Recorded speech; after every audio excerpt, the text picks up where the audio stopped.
जो आप लोगों के लिए रेडॉक्स रिएक्शन का पार्ट 3, जिसमें मैं ऑक्सीडेशन स्टेट कराऊंगा एक्सेप्शंस केसेस की, क्योंकि मैंने पार्ट 2 में जो नॉर्मल होते हैं उनके ऑक्सीडेशन स्टेट निकालना सिखा रखी है। प्लीज़ उसको ज़रूर देखिएगा, क्योंकि पुरानी वीडियो से आपके बेसिक्स अच्छे होंगे। तो चलिए शुरू करते हैं ये वाली वीडियो। बहुत ध्यान से देखिएगा, इसमें इलेक्ट्रोनेगेटिविटी का कॉन्सेप्ट आपको थोड़ा आना चाहिए, ठीक है। तो चलिए शुरू करते हैं। अगर आप देखें ऑक्सीडेशन स्टेट का फंडा, तो ऑक्सीडेशन स्टेट में सबसे ज़्यादा जो पहला एक्सेप्शन है ना, सबसे ज़्यादा जो एक्सेप्शन दिक्कत देते हैं वो ऑक्सीजन के होते हैं, ठीक है। एक्सेप्शन में सबसे ज़्यादा जो वेरिएशन लेकर के आते हैं ऑक्सीडेशन स्टेट के अंदर वो ऑक्सीजन है। ध्यान रखिए आप लोग, ऑक्सीजन का तगड़ा केस रहता है। अगर आप ऑक्सीजन की बात करते हैं तो नॉर्मली जो ऑक्सीजन की ऑक्सीडेशन स्टेट होती है वो होती है -2, विच इज़ नॉर्मल। ये नॉर्मल है। लेकिन आज मैं कुछ आपको केस कराऊंगा, उसमें आपको थोड़ा सा स्ट्रक्चर्स वगैरह याद रखने होंगे और चीज़ों को समझना होगा, ठीक है। और इलेक्ट्रोनेगेटिविटी डिफरेंस जरूर पता होना चाहिए, ठीक है। ये चीज़ याद रखिएगा कि fluorine is more electronegative than oxygen, then more electronegative than nitrogen. ये चीज़ आपको ध्यान रखनी है, ठीक है। सबसे पहली चीज़ मैं आपको पहला एक्सेप्शन कराता हूँ, विच इज़ H2O2। H2O2 इसको हम लोग बोलते हैं हाइड्रोजन पर ऑक्साइड, हाइड्रोजन पर ऑक्साइड, ठीक है। मैं एग्जाम्पल की सहायता से कराऊंगा ताकि एग्जाम्पल की सहायता से चीज़ें क्लियर हो जाती हैं। जैसे हाइड्रोजन पर ऑक्साइड, बच्चा जो हाइड्रोजन पर ऑक्साइड होता है, इसमें कई बच्चे गलती ये करते हैं, नीचे अंडरलाइन लगा होता है और ऑक्सीजन की वो -2 लगा करके आ जाते हैं, तो वो चीज़ गलत हो जाती है। इसमें आपको एक तरीके से समझना पड़ेगा कि सबसे पहले इसका स्ट्रक्चर आपको समझना पड़ेगा, ठीक है। सबसे पहले स्ट्रक्चर इसका ऐसा होता है, O सिंगल बॉन्ड O, यहाँ पे H और यहाँ पे H, ठीक है। और हम जितनी भी ऑक्सीडेशन नंबर निकालते हैं बेटा वो पर एटम निकालते हैं, ध्यान रखना, पर एटम। ऑक्सीडेशन स्टेट जो हमेशा निकलती है वो पर एटम निकलती है, ध्यान रखिएगा, ठीक है। पर एटम, पर एटम का मतलब ये होता है कि हर एक एटम के ऊपर नेट चार्ज, ध्यान रखिएगा ये चीज़, ठीक है। अब जैसे मैं यहाँ पर मैंने एक स्ट्रक्चर बनाया, मैं आपसे कहता हूँ ऑक्सीजन में और हाइड्रोजन में ज़्यादा इलेक्ट्रोनेगेटिव कौन होगा, तो आपको कहोगे सर ऑक्सीजन। जाहिर सी बात है, ऑक्सीजन हाइड्रोजन से अपनी तरफ इलेक्ट्रॉन को खींचेगी, तो अपने ऊपर क्या लेगी, -1, और इसके ऊपर क्या छोड़ेगा, +1। सेम ये केस इधर रहेगा, इधर छोड़ेगा +1, इधर छोड़ेगा -1। लेकिन आप ध्यान से देखो, ऑक्सीजन और ऑक्सीजन के बीच, ऑक्सीजन और ऑक्सीजन के बीच जो बॉन्ड बना है, ये बॉन्ड जो है उसके बीच इलेक्ट्रोनेगेटिव डिफरेंस नहीं है। पूछो क्यों? क्योंकि दोनों एटम सेम कैरेक्टर के हैं, ऑक्सीजन ये भी है, ऑक्सीजन ये भी है। दैट्स वाई इनके बीच जो इलेक्ट्रोनेगेटिव डिफरेंस होगा वो कितना होगा, 0। और जब इलेक्ट्रोनेगेटिव डिफरेंस होता है 0, तब वहाँ पे उनका ऑक्सीजन नंबर भी जो होता है या ऑक्सीजन स्टेट जो होती है वो भी कितनी होती है, 0। याद रखना है ये चीज़, ठीक है जी। तो जो नेट चार्ज परऑक्साइड के लिए आया ऑक्सीजन के ऊपर वो कितना आया, -1। तो इन केस जो ऑक्सीजन स्टेट होगी इसकी वो कितनी होगी, ऑक्सीजन की -1। ध्यान रखेंगे ये चीज़, ठीक है। अब ये केस ये वाला भी है, एक आपका K2O2 वाला भी है, एक आपका Na2O2 वाला भी है। ये सारे केसेस सेम हैं। इसमें अगर आपसे सोडियम का या पोटेशियम का पूछता है तो आप ऑक्सीजन की यहाँ पर -1 ऑक्सीडेशन स्टेट लगाओगे। ध्यान रखिएगा ये चीज़, ठीक है। जैसे 2 ये x + 2 ये -1 = 0, तो विच इज़ 2x - 2 = 0, और 2x = +2, तो विच इज़ 2 1 जा, तो x की जो वैल्यू आई वो कितनी आ गई, +1। और हमको पता है कि पोटेशियम की जो ऑक्सीडेशन स्टेट होती है वो +1 होती है। समझ रहे हैं आप बात को? तो ये कॉन्सेप्ट हैं परऑक्साइड के, तो इसमें थोड़ा ध्यान दीजिएगा, ठीक है।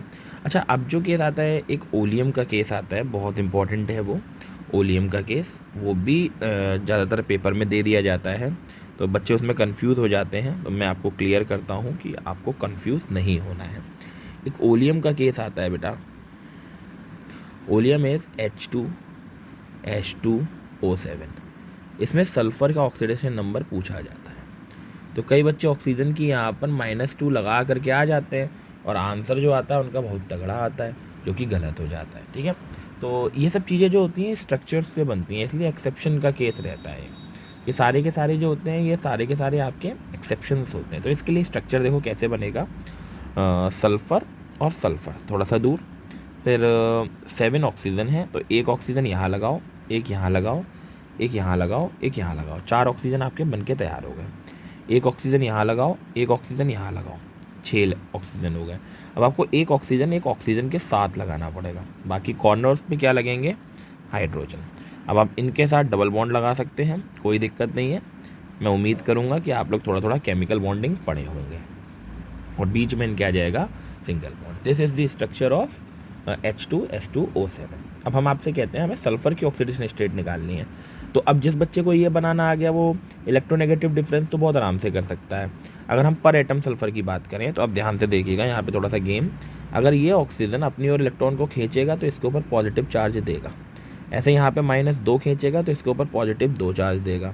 ऐसे इधर से अगर खींचेगा तो ये -2 लेगा तो इसके ऊपर पॉजिटिव 2 चार्ज देगा। अब इनके बीच तो ये वाला जो बॉन्ड है ये तो सेम एटम है, तो इनके बीच तो कुछ होना ही नहीं है। तो जो नेट चार्ज इसके ऊपर निकल करके आया वो आप काउंट कर सकते हो, विच इज़ +2 +2 +1। तो यहाँ पे जो नेट चार्ज निकल के आया वो कितना आया, +5। सेम ये चीज़ इस वाले पे रहेगी, कितना रहेगा, +5। पता है ऐसा क्यों हुआ, क्योंकि आप ध्यान से देखो इनके बीच परऑक्साइड बॉन्ड बन गया O और O के बीच, और यहाँ पे इनकी ऑक्सीजन स्टेट कितनी हो गई, -1। यही गेम था बच्चा, ओलियम के केस में यही गेम था। अब जैसे इसको आप फॉर्मूले से करना चाहो तो कैसे करोगे पता है, लिखोगे 2H की आपको पता है +1, फिर 2, ये तो X हो जाएगा। इसमें से ध्यान से देखो दो जो ऑक्सीजन होंगे दो, उनके लिए -1 लगेगी क्योंकि दो के बीच परऑक्साइड बॉन्ड बना है, और बाकी के जो 5 बचे ना उनके लिए -2 लगेगी जो नॉर्मल लगती है।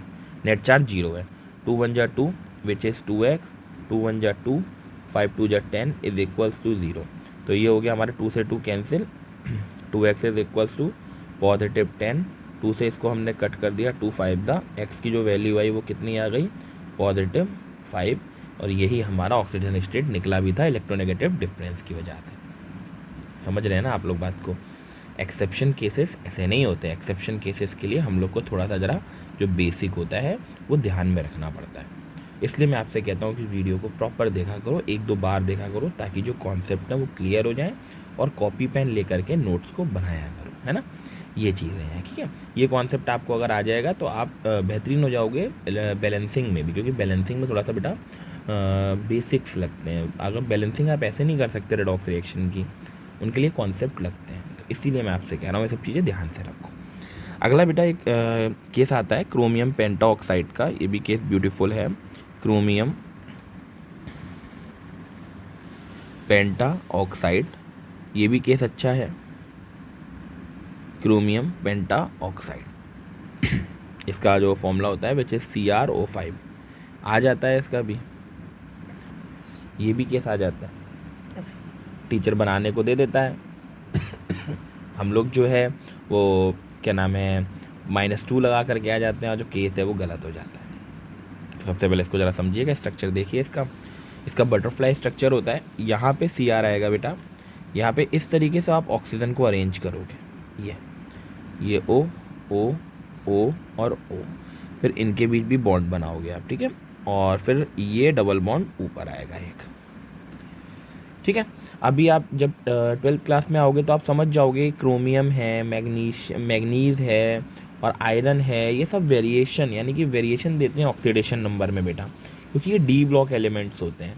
बट अभी बेटा इतना डेप्थ में आपको नहीं जाना है, हल्के हल्के आप इन चीज़ों को क्लियर करोगे। एक्चुअल में फिर वही चीज़ अपना स्टार्ट करो। अब जैसे क्रोमियम यहाँ से अगर -1 लेगा तो इसके ऊपर +1 छोड़ेगा, यहाँ से -1 लेगा तो इसके ऊपर +1 छोड़ेगा, यहाँ से -2 लेगा क्योंकि डबल बॉन्ड बनाए तो यहाँ पे +2 छोड़ेगा, ऐसे ही +1 यहाँ छोड़ेगा, ऐसे ही +1 यहाँ छोड़ेगा। हमने कहा नेट चार्ज कितना, तो आपको +2 +1 और 2 1 1 1 है ना, और एक और बनना है 1 2 3 4 और 5 6 है ना, तो 6, यानी कि जो नेट आया इनका कितना आया चार्ज मेरे बच्चे, यानी कि क्रोमियम पे जो नेट ऑक्सीडेशन चार्ज होगा बच्चा क्रोमियम पर वो कितना होगा मेरे बच्चे, +6। आई होप क्लियर हुआ होगा। तो ये कुछ एक्सेप्शन केस थे जो मैंने आपके साथ क्लियर किए।